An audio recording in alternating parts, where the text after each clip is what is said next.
Hi, everyone. I know there's several lives going on right now, so there's a lot going on. But as I've said before, I'm not really worried about the clicks, views, whatever.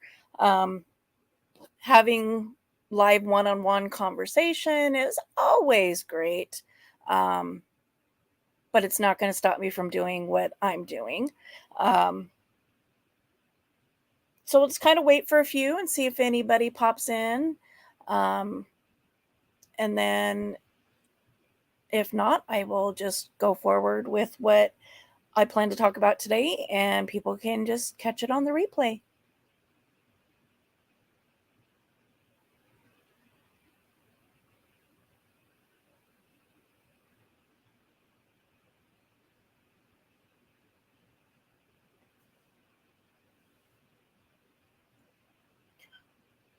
Well, I got one person watching. Not sure who it is.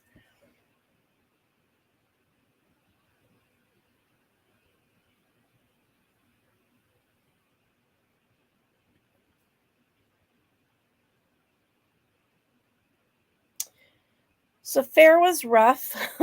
It's probably the most physical activity that I've done in a very, very, very long time. Um, I went into it not really sure how I was going to do physically. Um, and for the most part, I think I was doing okay. Um, I did have to take extra meds in order to manage the inflammation and the pain throughout the week. Um, and by the end of the week, I was pretty well spent. In fact, on Saturday, anybody that's watched my videos um, will know that on Saturday, as soon as the award ceremony was over, I bounced, came home, took a shower, and went to bed. I didn't even stay for the herdsmanship um, ceremony, which is unfortunate because my nieces actually placed first and third place in herdsmanship for open class. But I got pictures. Kind of a bummer that I wasn't there to see it, but it is what it is. Um, One thing that did come out of fair is nope, I almost thought my mail was done updating on my laptop. Um, my best friend and I have decided that we are going to reactivate our old 4 H group. Um, it has been inactive for probably 11, 10, 11, maybe 12 years.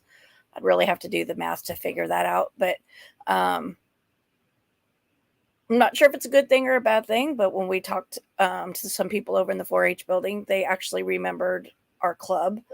Um, Hopefully, they remember us for good things and not for bad things, but we'll see. Our club was or is called the Miscellaneacs. That name came about because we were maniacs about miscellaneous things. We were a very flexible club, and if the kids wanted to do it, they did it.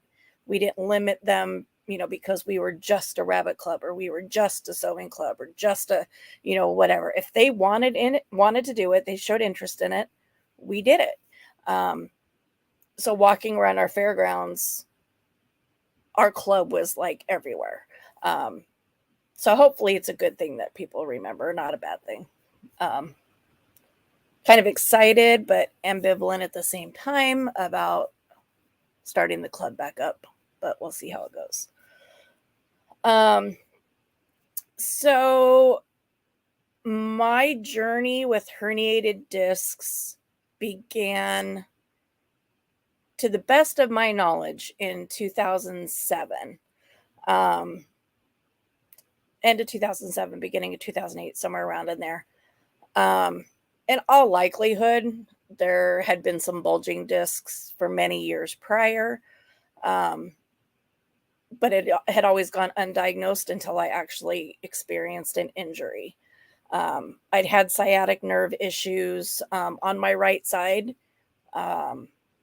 since my oldest, who's now 31, was in kindergarten. So, I mean, the sciatic nerve had issues for a long time.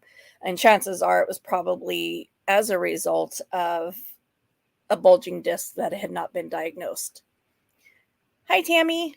Welcome. So far, you're the only one listening. So hopefully more pop in as other lives stream out. But like I said, end of 2007, beginning of 2008, somewhere around in there, I was a full-time student at our community college and a 4-H mom. And we had goats, but since I lived in town, our goats were housed at a friend's house out in the country. And so I would run out there before my first class, go feed and water the goats, come back in, go to class. Funny little story. I had 2 pairs of shoes all the time because, when you come out of a pasture, your shoes are covered. So I always had to change shoes when I'd get to school. Otherwise, I'd be running into class with shoes covered in pasture poo. But on this one particular day, I was running late, but I still needed to go out and feed and water. And normally, so where we had our goats housed, they were in a pen inside a big pasture. And the property owner had borrowed a ram to breed his ewes. And this guy was a total jerk. The ram, I mean, not the property owner. The ram was a jerk. And every time I'd go out into the pasture to feed my goats, I'd go out there with a pitchfork to protect myself from this ram. Well, on this particular day, because I was running late, I just kind of did a quick visual. He was way, way, way, way out in the back pasture. And I'm like, okay, I'll just, grab a couple flakes of hay and I'll book it to my pen, feed my goats. I'll be good. Made it out to the pen, no problem. Fed, watered, did a quick, visual check on their health. Scanned again. Where's the ram? He was in the same place, way, way out in the back pasture. My goats were at the very front of the front pasture. Maybe 50 feet from the main gate, from gate to gate. So I kind of did a quick look. He's way over there. He's munching away on grass. No worries. I made it here the first time. I can make it back. So I opened up the gate, did another look. He didn't hear me open my gate, and I took off, running back toward the main gate. I just realized my shirt was inside out. Went running toward the main gate. Well, within seconds, I hear this coming, and I could feel the ground shaking, and it was like, oh, holy crap.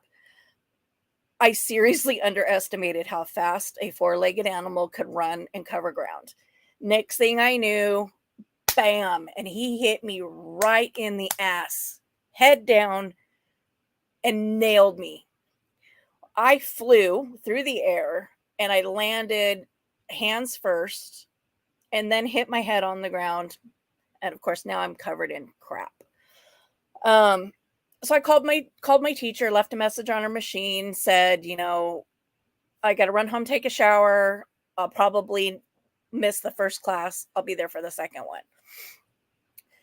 Didn't think anything of it. I thought, holy crap, that I can't believe that didn't hurt me. I just jumped up, went out the gate, got in my car, and drove home. And didn't think a whole lot of it. And then I'm just cruising along. No biggie, no biggie, no biggie, no biggie. And then 2009 rolls along. And I wake up one morning and suddenly I can't lift my right leg. I could get maybe an inch off the ground. And I was like, uh-oh, I'm not sure what this is, but obviously this isn't good. So I called my primary care doctor, went in. They're like, oh, let's send you in for an x-ray. X-ray led to an MRI. Found out my L5S1 disc was completely herniated. Um, that resulted in a laminectomy, which they kind of cut a piece of your bone out to allow room for the bulge um, to expand so that it doesn't push up against your vertebrae. All's well and good. No pain. It was like, woohoo, surgery did the job. I felt great. Going through life, no big deal. 2016, 2000, yeah, 2016 rolls along. Everything's going great. And I wake up one morning and I have this tremendous amount of energy. And so I went out, I cleaned the chicken coop, I did all my rabbit cages by myself. Normally my husband helps me with that. Did the cages by myself, did the coop by myself. Came back inside and I'm like, I'm so energetic. And so I kick on my treadmill and I'm doing my normal routine. And as I'm going, I'm like, wow, this isn't really doing anything. I can't get my heart rate up. I can't get my respiration rate up. And I'm like, all right, I've reached a point where, my body is used to this. So let's kick it up just a notch. So just one little boop, one bump on the treadmill.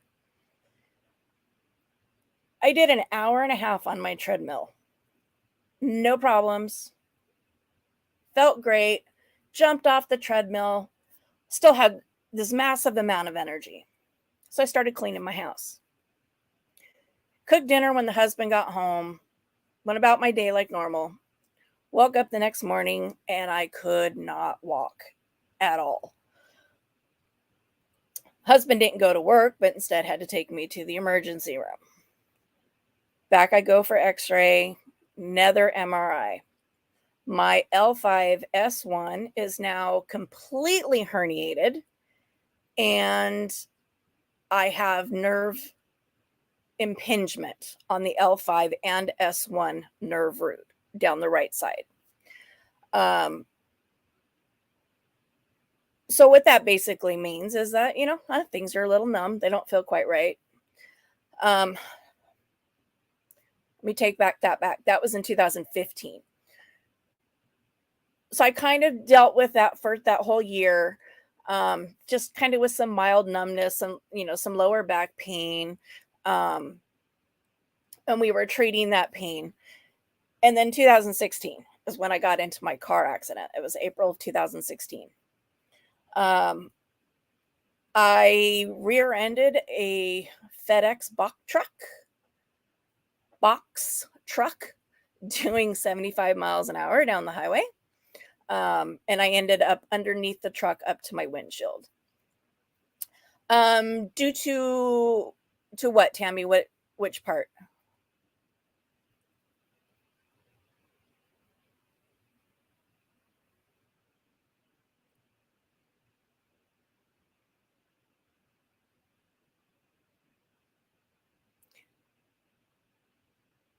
So again, the accident kind of was another moment in time where adrenaline overrode everything, because I was on the job. I had a kid in the car. I was a visitation supervisor at the time, and I was transporting a child to his visit. And I went into total mom mode. I couldn't feel my feet, my legs was because of when it herniated the disc, it actually pinched off my L5-S1 nerve roots. So way up in the upper back, it's actually pinching off those nerves. So it deadened some of the feeling. It has actually gotten worse since then. So I was able to get through that accident. I drove home, checked my car out everything.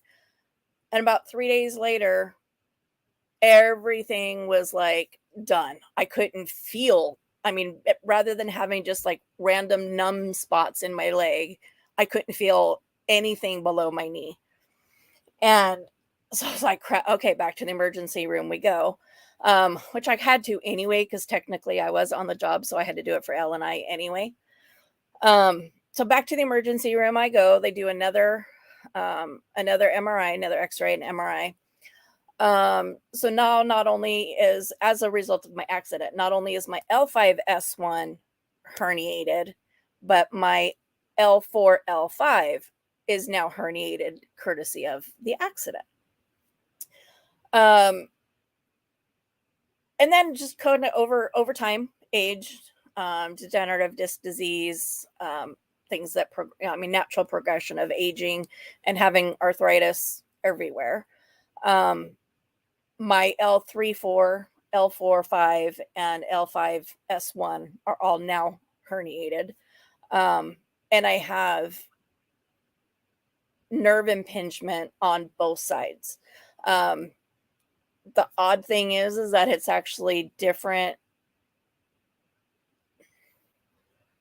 parts of the nerve system that are pinched. So when I go from my right leg, it's my inner thigh, it crosses over at my knee, goes down the outside of my calf, and then the bottom of my foot.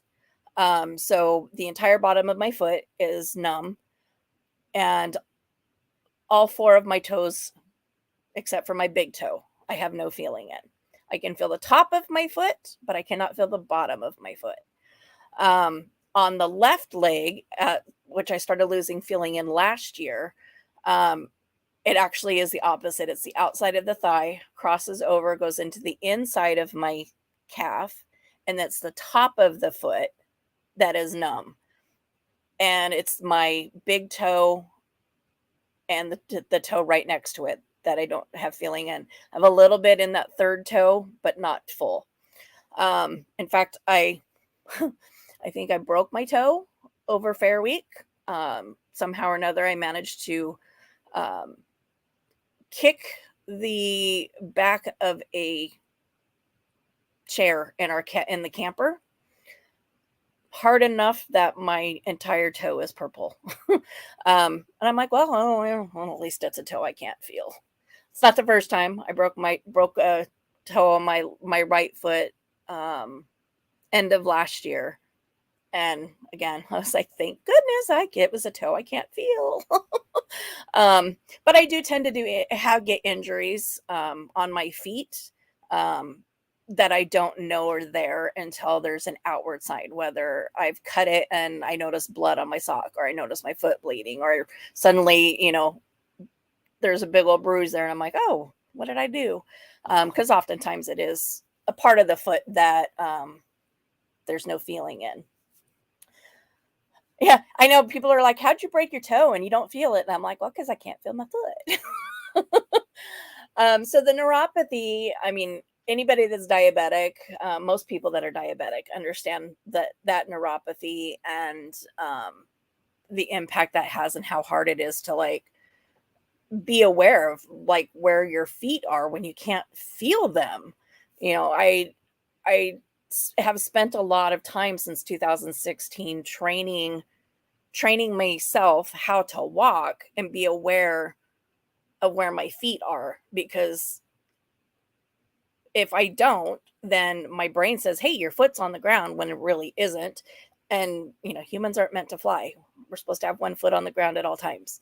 And so when one foot is where I think it is and I try to pick the other one up to take a step, I fall on my face because I don't have any feet on the ground at that point. So that's been interesting. I do have a bulging disc in my thoracic region, which is between the shoulder blades and the lower back. I would have to look at my medical records, but it's somewhere right between the shoulder blades, T3, T4, 5, somewhere in there. So far, it is just a bulging disc rather than a full herniation. However, that will is scheduled to be reevaluated because I'm having a lot of drop foot, exactly. it's like, whoa, especially like when it's really scary when you're trying to walk downstairs and it's like where your brain says your foot is there, it's on the ground, and it's really not. It's a crazy experience, and what the power of the brain to convince you of of what is real when it's really not just dumbfounds me. Um, but yeah, I started having a lot of pain in between my shoulder blades. And like when I lay on my back to stretch my back out, I get a really sharp, painful pop right between my shoulder blades. So I'm thinking there might be something going on with that one. Um, so that one's scheduled to be reevaluated, as well as my lower back again. Um, so December 2021, I went on a vacation to Vegas. We walked through, let's see, my Fitbit clocked 31.6 miles in 3 days. Um, Not sure how I managed to walk that much, as much pain as I was in. But again, I think that adrenaline and just kind of my innate personality of go, go, go, go, go, and worry about the consequences later really kind of um, played a lot in that. Um, but I got through the weekend, no problem, came home, and my first night home, I fell out of bed in the middle of the night. Not exactly sure how it happened. Oh, my bangs are like, I'm growing my bangs out, so they're driving me crazy because they're not quite long enough to stay behind my ears. Um, but I fell out of bed, and when I fell, I hit my chest on my nightstand, and somehow or another, I landed.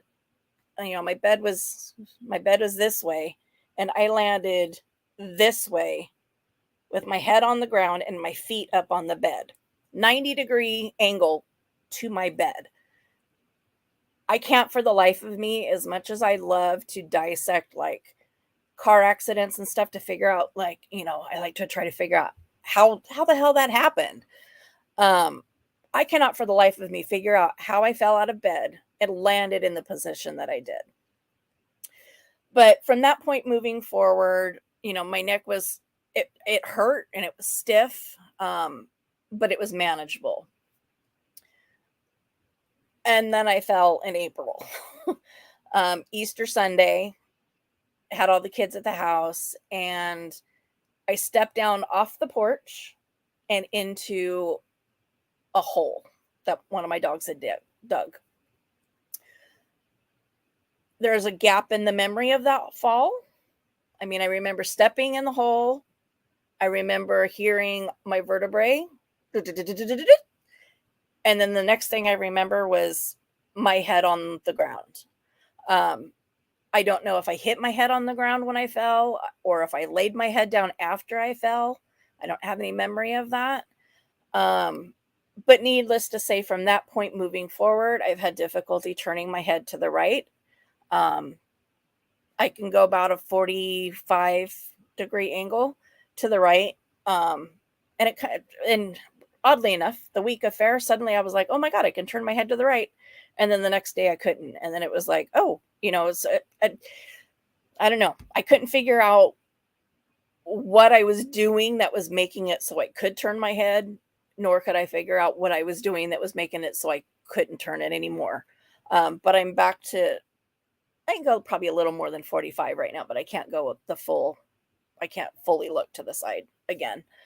Also, what came with that fall was now my legs get really, really fatigued quickly. If anybody watched my videos from fair, I really was struggling a lot to kind of give the tours of things, just because my legs were getting so tired. They start feeling really, really heavy, and they swell up really bad. So they suspect that I have either fully herniated one of my previously injured discs, or I've herniated another one in that fall. So again, I get to have more testing done on that as well. So yeah, the herniated disc, the pain, I mean, that's a big part of why I'm no longer working at this point. I quit my job at the end of May, and the primary reason for that is out of an 8-hour shift, I was probably spending 3 to 4 hours of that just laying on my office floor trying to release the tension in my back. I take gabapentin and Cymbalta for the nerve pain. And I'm one of those people that gabapentin affects in an odd way. It makes me act as if I'm intoxicated. My speech gets very slurred. I get clumsy. I'm running into stuff because my vision is blurred out. So I run into things all the time. I trip, I stumble. And as a drug and alcohol counselor, that's definitely not the look that anybody wants for their facility. So I kind of had to balance, do I take the medication that helps with the pain and risk my job? Or do I just try to manage it with over-the-counter stuff during the work day? Hi, Sissy. Or do I manage it with over-the-counter stuff and try to keep working? And again, I'm one of those power through kind of people. And so that was what I chose to do. Unfortunately, what that resulted in was, I was taking 3 a leave every 4 hours just to get through the work day. And by the time I'd get home, I was in so much pain, and even the prescription strength stuff wasn't doing its job fully. It was just kind of taking the edge off. So I just kind of had to make the executive decision at that point that I couldn't keep doing that, because at work at the sacrifice of my liver, what good am I doing myself there? So I opted to quit my job, and I'm in the process of filing for disability. Inflammation, I have osteoarthritis pretty much throughout my body. You can see it in my hands. If I can get my hands in front of the camera, I always get twisted around on that. All of my knuckles. I have arthritis in all of my knuckles. I have arthritis in my neck. Oh, I didn't even finish the part with the neck. Arthritis in the neck. I have it in both my knees, both my hips, my ankle, and my lower back. It's pretty much everywhere. So any kind of extraneous physical activity really inflames that arthritis, which makes things well, yeah, my body tells me when to stop. I just am not very good at listening to it. It usually, when I start to listen, is when it's like beyond where I should have stopped. And that's an adjustment in my own thinking that I'm working on. I'm trying to put myself first instead of others. And that's really what has always driven that. In the workforce, it was, but my clients, my clients, my clients, the clients, the clients. And I never really put myself and my health ahead of them. It's like, what am I sacrificing of myself in order to be here for my clients? And at the end of the day, I'm the one that is physically suffering from my choices. So I'm working through that. The rest of the next story was after forever and a day, not being able to really turn my head, having headaches all the time. My primary care doctor telling me that it was just sleep apnea. That's why I have headaches. It's just sleep apnea. Just sleep apnea. I finally called my orthopedic surgeon, got a consultation scheduled, got an X-ray and MRI done on my neck, and lo and behold, your cervical spine is C1 through C7. And my C2 is bulged. My C5, 6, and 7 are all herniated. I also have 9 bone spurs on the C5, 6, and 7 on the front of my spine, as well as the arthritis in the neck. So, yay me. Getting some testing done, diagnostic testing, to see if some treatments are going to help. And in that test, I also found I was diagnosed with profound weakness in my right hand, which, being a lefty, I was never aware of that because I don't do a whole lot with my right hand. But I had noted that it was constantly going numb. And which, again, my primary care was like, oh, it's carpal tunnel. And I'm like, but it starts in my elbow and it's my whole hand. Like, my palm goes numb. The top of my hand goes numb. My wrist goes numb. That's not carpal tunnel. But he kept insisting. And again, my orthopedic surgeon was like, yeah, no, that's not carpal tunnel. So I'll be having a nerve conduction test done next month to figure out whether the loss of feeling and strength in my hand is from something in my elbow, or if it actually is related to my neck, before we figure out treatment plan from there. Hopefully, we're hoping for no surgeries. If I do end up having to have some fusions done in my neck, then I will be getting referred to a physician over in Seattle, because the ones that are here do not have a good reputation. Let's just leave it at that. Good anti-inflammatory. I wish I could say I was on a good anti-inflammatory. However, because, oh, hi, Anthony. You need to get your bulging disc dealt with before it gets worse. Take care of your back as best you can. I'm in the process of switching my primary care provider. Because, like I said, I've been complaining for 8 months about daily headaches. Was told it was just sleep apnea. I've been complaining and seeing my primary care doctor for coming up on a year about swelling feet, my feet changing color, my toenails turning blue. He tells me it's lack of oxygenation because of sleep apnea. Been complaining since January about losing feeling in my hand and my elbow hurting. And, it's just carpal tunnel. Well, my ortho asked why I wasn't on muscle relaxers to help with my back. My primary care physician does not feel comfortable prescribing me muscle relaxers while I am on nerve block medication. Makes absolutely no sense, because there is no contraindication for those medications to not be taken together.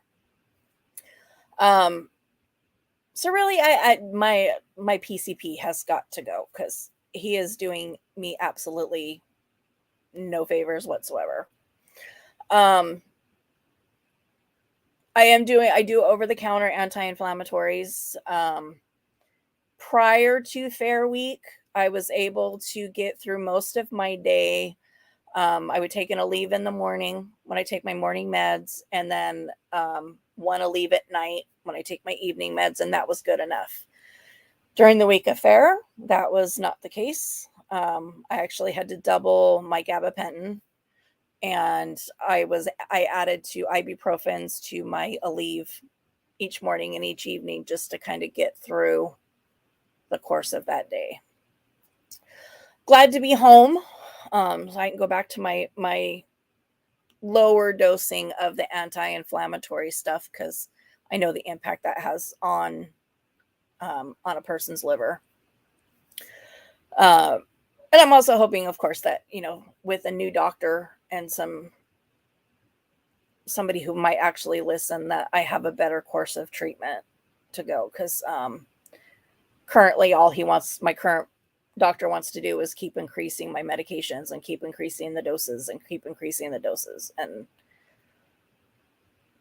I'm not real comfortable with that. I'm not a big person on, I don't like taking medications. I prefer to do things holistically as much as possible. And the fact that I even have to take the pills every day that I do, I'm not comfortable with. Um, but I also know that without them, how much pain I'm in. Um, and the constant feeling of being electrocuted. I feel like, like somebody's zapping me with a cattle prod, if I don't take the nerve blockers. So I'm kind of stuck between what my heart tells me and what my body tells me. Because, if I could figure out a way to manage this without medication, I absolutely would be doing so. That's the fun thing, is that, the doctor, he keeps telling me that, if I lost weight, it would do wonders for my back. And I'm like, well, no kidding. How do you propose that I do that with 3 herniated discs in my lumbar? I'm not allowed to bend, twist, lift anything over 10 pounds. I'm not allowed to walk on uneven surfaces because of the neuropathy. And I'm not allowed to walk on moving surfaces because of the neuropathy. So what's left? I have like swimming is all that's left. And that ain't going to do squat for weight loss. So I'm kind of stuck. I've been stuck at this impasse for a long time with that, because it's like, lose weight. Okay. Well, now he says he's wanting me to do gastric bypass so that I lose weight. And I'm like, I don't feel comfortable with that either. So I'm hoping that when I get a new provider, that I get one that actually listens. I'm looking for a holistic provider that takes my insurance. So it's going to be a challenge, but it's a challenge I'm up for. Yeah, Sam, I know you've had some pretty sucky doctors too.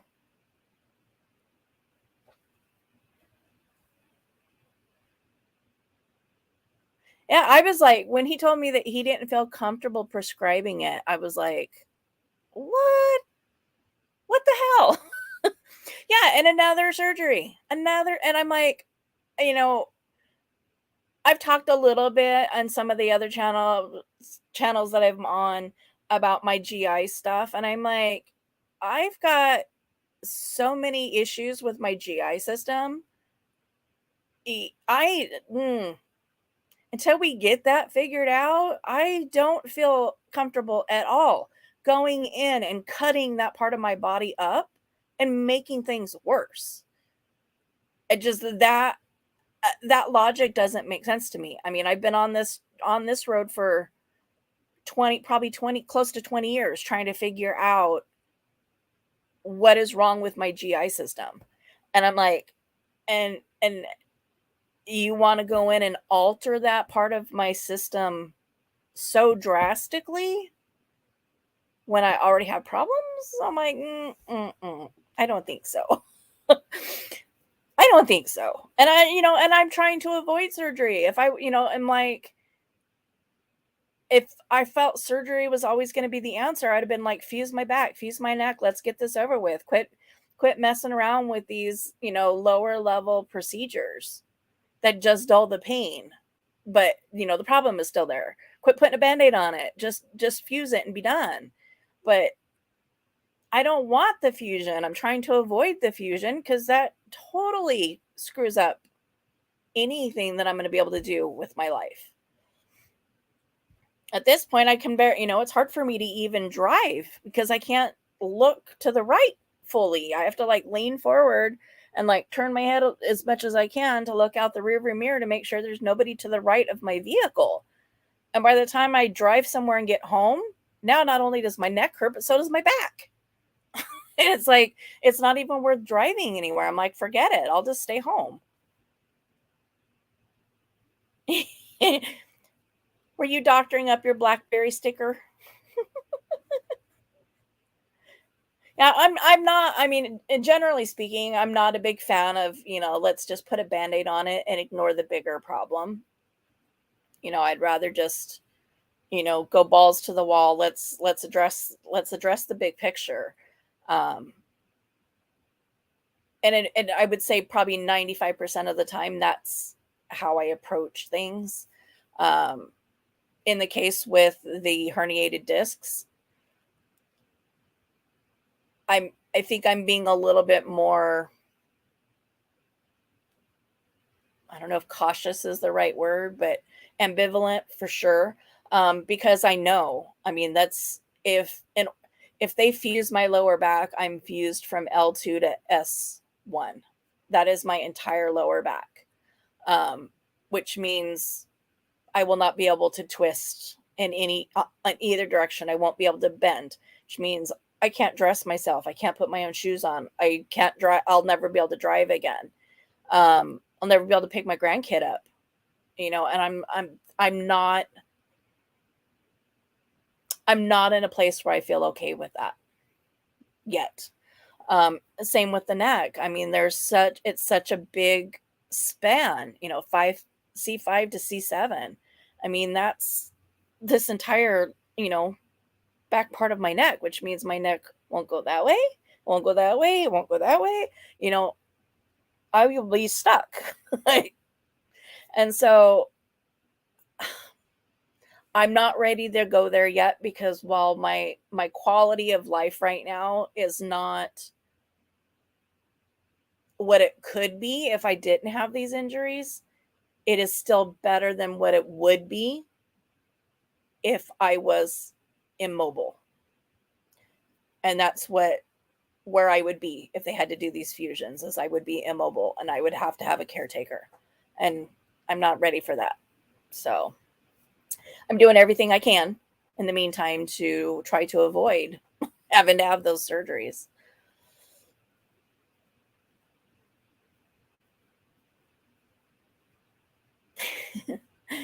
Yeah. Um,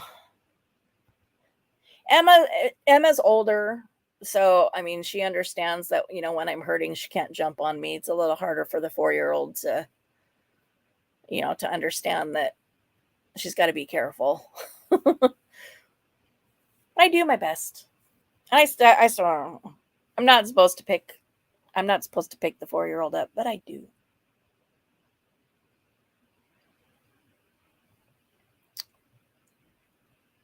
So Tammy, you mentioned drop foot earlier. What was yours from?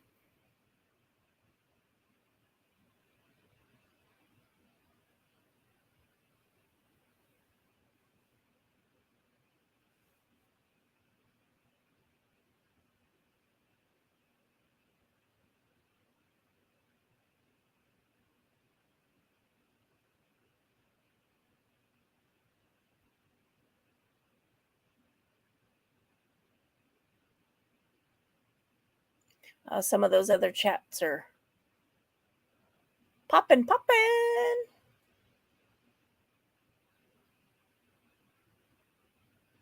So, sis, I was thinking about doing a stream on ADHD later this week. What do you think about coming up on panel?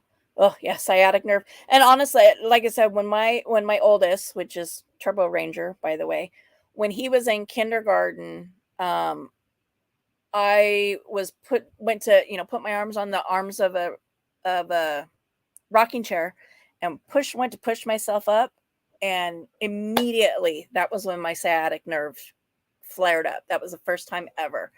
And I dealt with the sciatic nerve issue from then. So that would have been what, 96 ish, until 2016 when my finally was, or 2008 when I was finally diagnosed with the herniated disc. But chances are the disc had been a problem long, long, long before that. Probably when I fell on roller skates when I was much younger.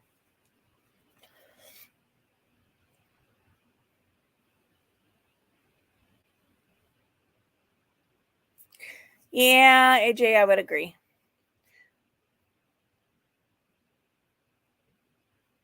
So unavailable days are Tuesdays and Wednesdays after 3. So if I did like Wednesday at 1, would that work for you?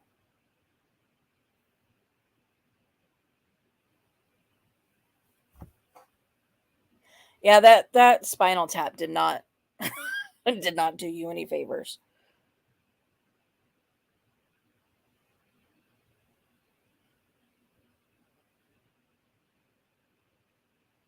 Yeah, I have to figure out how to walk you through StreamYard from here.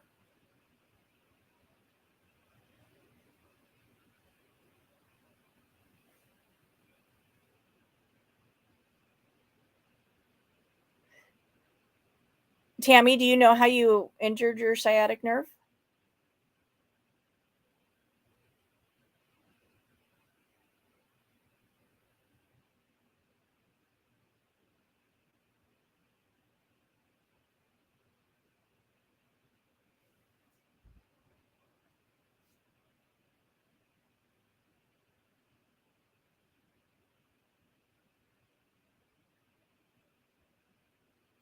Tuesday's open house. Okay. Um,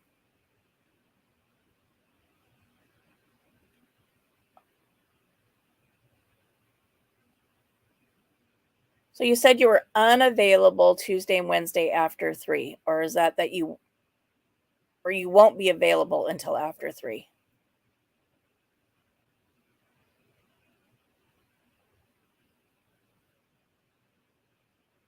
Ugh, car accident. Yep. I've had a few of those. I said that my worst one by far was my 2016. It was kind of one of those. I stood up and went, "Holy crap! I don't know how I'm still alive." And the tow truck driver was like, "How are you standing right now?" Because I mean, I was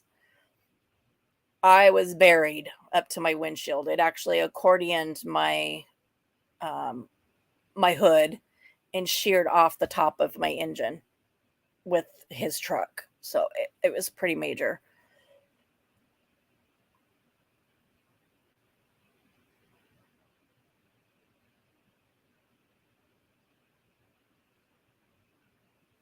Yeah, the Ram definitely didn't help. That was at the very, very beginning of the injuries, of the serious injuries, for sure.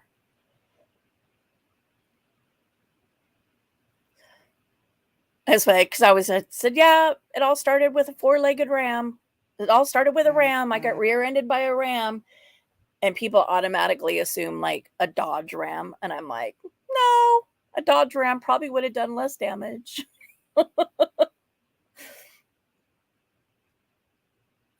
So, sis, I'll just call you, and we'll figure it out.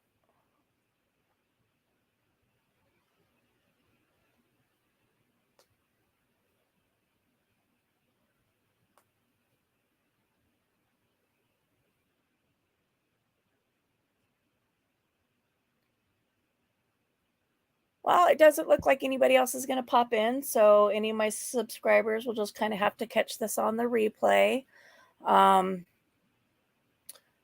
I'm going to work with Miss Minnie over there on doing a stream on ADHD and maybe we can get some input on bipolar. Um, yeah, she'll run as soon as I call. Um, so I guess just keep an eye out for the notification. So hit the like on your way out if you haven't done so already. And if you click on the little bell, you'll get the notifications when I'm live. Talk to you later. Thanks for stopping by, guys.